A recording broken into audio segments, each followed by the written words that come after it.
Moms and dads, I bet you can relate to this email. Kirk, my son is just like the kids you described in your podcast. He comes home feeling defeated after school, feeling like he isn't smart. But I got him Crunch Labs and he loves it. Building the new toy and watching Mark Rober makes him feel smart. And then he explains, talking a million miles a minute, like our kids do, all the cool science facts he's learned. It's like I get my real kid back when he's building his Crunch Labs toy. And that is exactly why I was so psyched when my niece first told me how her son loves Crunch Lab. Confession, this is the one sponsor I wanted more than any other because it's such a perfect fit for our kids. So go to crunchlabs.com/calm and you'll see why. Crunch Labs is a STEM monthly subscription build box for kids. Your kids get a really fun toy in the mail every month. And what kid doesn't love that? And then they put it together by watching a step-by-step video from former NASA engineer Mark Rober, where he teaches all the cool physics that make the toy work. Mark's passion is helping kids think like engineers.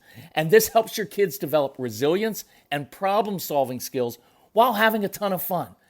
Get your kids something they will actually love, use, and look forward to getting all throughout the coming year. Build your child's confidence now. Visit crunchlabs.com/calm and get your kids Crunch Labs today. When you bring your child home for the first time, you want a baby monitor you can trust. When you choose Stork, you choose technology trusted to monitor 10 million babies in hospitals every year. Stork continuously tracks your baby's pulse rate, oxygen saturation, and temperature. Visit MassimoStork.com to learn more. Stork, a revolutionary baby monitor, is born. Stork is not a medical device. Read and understand all product labeling. Massimo data on file. So a kid sneaks his computer into his bed after he's supposed to be going to sleep. And the next morning, you walk in to wake him up, and the videos are still playing. So your child is busted. How are you going to respond to that? Now look, it would be perfectly fine to simply, firmly, and quietly just take away screen privileges. Nothing wrong with that at all. And we go through 15 other ways to discipline kids in a discipline program, to get kids off screens in the Stop Screen Fights programs. That's on the Calm Parenting package. By the way, that would be a fantastic Valentine's gift to give to each other as a couple, to finally get on the same page so one parent isn't accused of coddling the child and being too soft and the other one's not being too mean. You actually do the grown-up thing, you get on the same page, and you eliminate a lot of stress in your home. And your kids know exactly what to expect and stop playing you off against each other. So if you're interested in that, go to our website, celebratecalm.com. Look up the little Valentine's Day sale. If you need help with anything, reach out to Casey, Casey, at celebratecalm.com, because that's our son who did all these things that your kids did and worse. Tell us about your family. We're here to help you. So let's look at one specific way I'd really like to handle this. And I like breaking these things down and doing maybe a new strategy every time, right? I could come up with 10 different ways to handle this. But here's some perspective. Number one, this is absolutely normal behavior for a child. Let's start being realistic and grown up about this, right? And about our expectations. I expect kids to do stuff like this.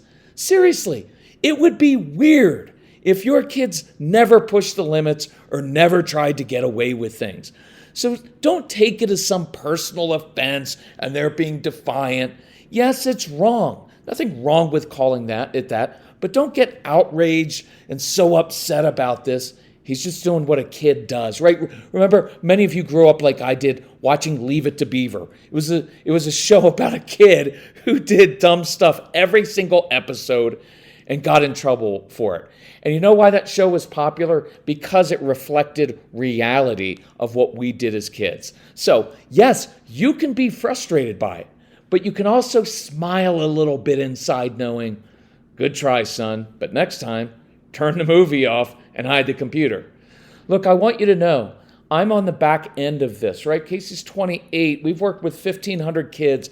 I'm now 55 years old. I've worked with 1 million families, so I've got a lot of perspective. Every episode of discipline is not some life or death struggle for your child's soul, right? When they're little, you're like, oh, we better do this right, or else he's going to grow up and be a sociopath. No, he's not, unless you're a sociopath, right? So the more drama you create, the more defensive your child will get, and the more they will begin to lie and sneak around to avoid you overreacting and making everything so heavy. Number 2, always look for clues beneath the surface. Now, in this case, it's a bit of a reach, but this could be a clue that something else is going on. So maybe your son, your daughter has trouble falling asleep because, their minds run a lot. Or maybe your child's anxious. So he uses the movies, the videos as a distraction to fall asleep. And apparently it worked really well because he fell asleep without turning off the video.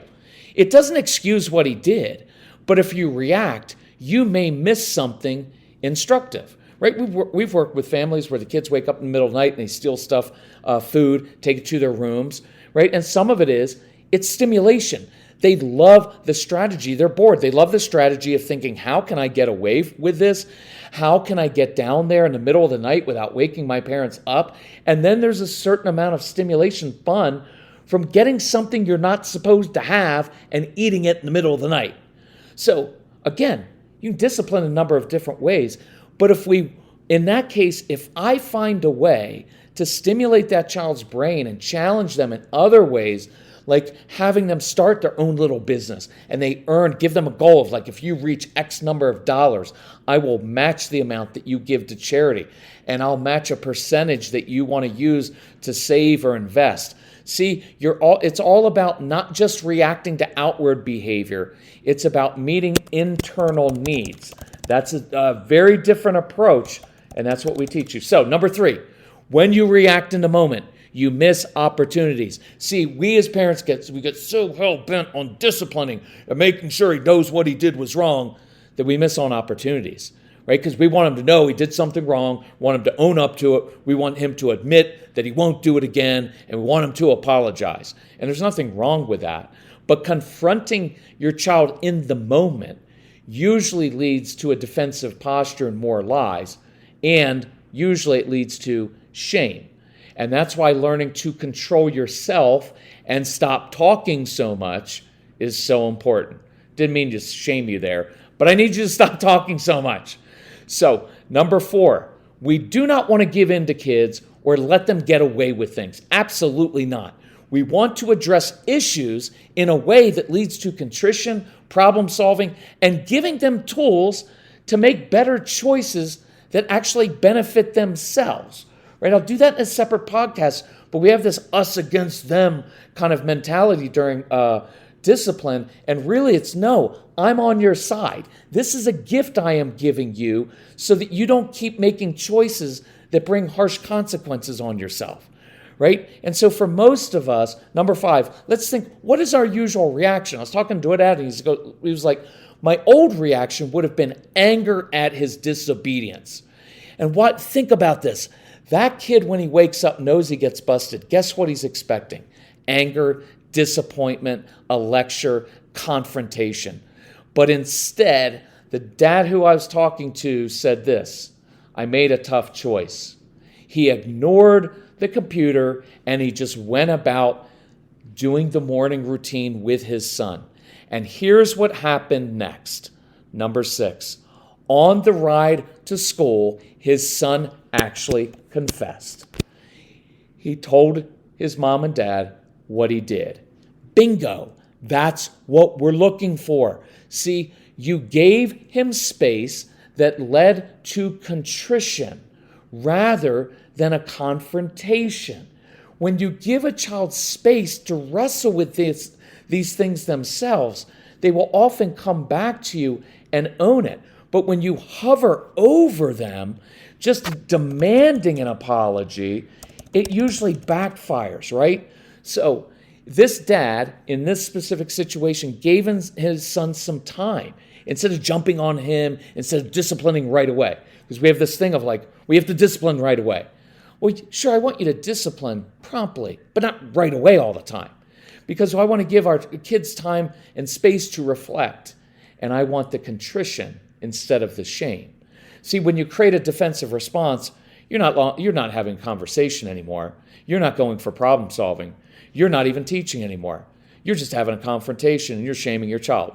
So number 7, I kind of mentioned this before. Discipline in many homes feels so heavy, right? Like this me against my child confrontation. And that's why your child resists, lies, and shuts down. In reality, discipline is something you do for your child. You're not taking it personally. It's not all about you. It's not how their behavior affects you. You're helping your child. You're coming alongside saying, you keep making this choice that actually hurts you. And I know you don't want to do it because you know it's wrong. So I'm going to give you some tools so you don't have to do that next time. See, it's a gift that you give your child. Number 8, and here's what I want you to try this week. See, after everybody was all settled down, after the son had confessed, now the dad, the mom, they're able to say this, look, I'm not mad at you, but you know you broke the rules.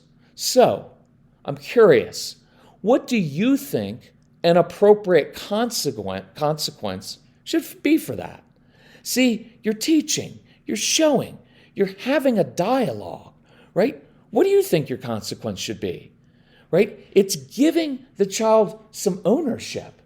It's instead of just imposing things, nothing wrong with that, you're the authority figure, you can, but now I'm teaching him and I'm giving him some space here to actually reflect on, hey, how serious was that? What did I do wrong? And how can I do it differently next time? Now, if your child's like, consequence should be you buy me pizza, well, then you forge ahead with your own. But in my experience with strong-willed kids, when you give them some space to own their choices, when you create an atmosphere of trust instead of an interrogation, they often express contrition, own their mistakes, and sometimes they even give themselves worse or harsher consequences than you would have. See, the consequence isn't the goal. It's a change in heart. It's teaching them how to make better choices, and it's building trust. And that leads to point number 9, the big opportunity. I should have 10 points, shouldn't I? But I'm just going to do 9. So that'll irritate some of you. Why couldn't you just do 10? Right? That gives me order and structure. That's because you have control issues and you need to work on your perfectionism. So I'm sticking to 9. So here's the big opportunity to turn what is usually a shaming event filled with drama, with 2 people against each other, into a bonding moment in which you teach your child, you draw closer, and you show your child that he can trust you no matter what he does wrong, no matter what he faces in childhood and the teen years, he can trust you because you can handle him at his worst. You can handle conflict in a positive way, right? Let's see if we can do that in our marriage, right? That's partly why we're including, for the Valentine's Day, we're including the marriage program that we did free with the Calm Parenting package because it is critically important. And if you're already divorced, you're a single parent, definitely go through that program so you can learn all of the skills that you need so you don't repeat the same issues, the same mistakes the next time you're in a relationship, right? It's not about changing your spouse. It's about changing yourself and dealing with your own issues and learning how to have hard conversations. Look, it's having hard conversations that lead to something constructive instead of destructive. And that's what we want to do with your kids, with your friends, with your spouse, right? With everyone. See, that's what we want. So let's work on that this week. If we can help you, reach out to our son Casey, Casey, CelebrateCalm.com. Go to CelebrateCalm.com. You will see that special there. If you need help financially, reach out to us and ask us for help. That's what we're here for. Love you all, and we'll talk to you soon. Thanks for sharing the podcast as well. Bye-bye.